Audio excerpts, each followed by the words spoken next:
let's talk about cesarean delivery on maternal request. Now, a cesarean delivery on maternal request is one that is done, the first one that's done, with no medical indication whatsoever. No medical reason, it's just what the patient wants. Now, some may argue that if the patient wants it, that's an indication. Now, before I get into this, I'm going to say, where I work, if a patient wants a cesarean delivery on maternal request, after counseling, we honor that. People have the option to choose how they give birth. But we know, and it is true, that in the absence of any other indication for cesarean delivery, a delivery vaginally is the safest for both patient and baby. Now, when a patient comes to us asking for a cesarean delivery on maternal request, it's important that counseling be done.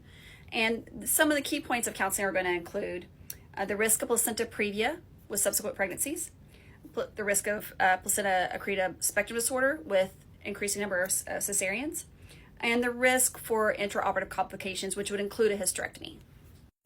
And as of now, we estimate that the overall incidence of cesarean delivery on maternal request is about 2.5% of all births in the U.S., but I think it's higher than that.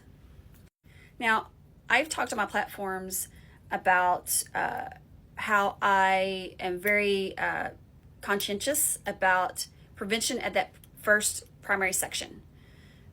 That does not conflict with my honoring a patient's request for a cesarean delivery on maternal request.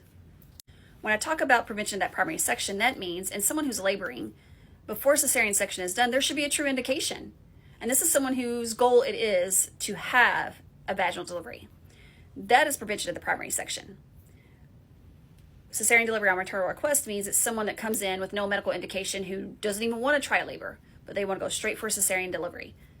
So, did you have a cesarean delivery on maternal request?